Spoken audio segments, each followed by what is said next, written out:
السلام علیکم ناظرین، آپ دیکھ رہے ہیں میں اور آپ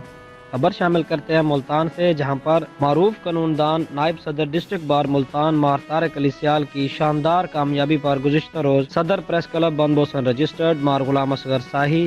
نائب صدر ملک سجاد احمد بپی، جنرل سیکرٹری مار آصف اسلم چامن، ایگزیکٹو ممبر سردار دلبر خان مرکھا، راشد علی سیال، محمد رضوان خان و دیگر نے موضع حامد پور مرکھا مار طارق علی سیال کے ڈیرہ پر جا کر مبارکباد دی اور گلدستہ پیش کیا۔ اس موقع پر صدر پریس کلب نے کہا، مار طارق علی سیال میرے دیرینہ دوست ہیں اور علاقے کا فخر ہیں۔ نائب صدر ڈسٹرکٹ بار ملتان مار طارق علی سیال نے کہا کہ ملتان کے وکلاء میرے سر کا تاج ہیں، میں اپنی عزت افزائی پر وکلاء کا شکر گزار ہوں، میری کامیابی اللہ کی خاص مہربانی ہے، وکلاء کے حقوق کے لیے سخت کوشش کروں گا۔ جبکہ امیدوار چیئرمین ماہر ظفر خان سیال نے کہا، مار طارق علی سیال سیال برادری کے ہیرو ہیں۔ اس موقع پر مار عمران علی سیال ایڈوکیٹ،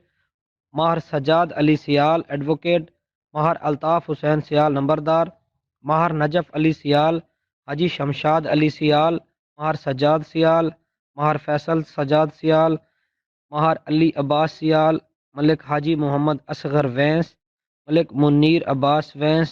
ملک فضل کریم ایڈوکیٹ، ملک پرویز اختر وینس ایڈوکیٹ و دیگر اہل علاقہ اور برادری کا پورا دن مبارکباد دینے کا سلسلہ جاری رہا۔ مزید ایسی ویڈیوز کی اپڈیٹ کے لیے دیکھتے رہیے میں اور آپ۔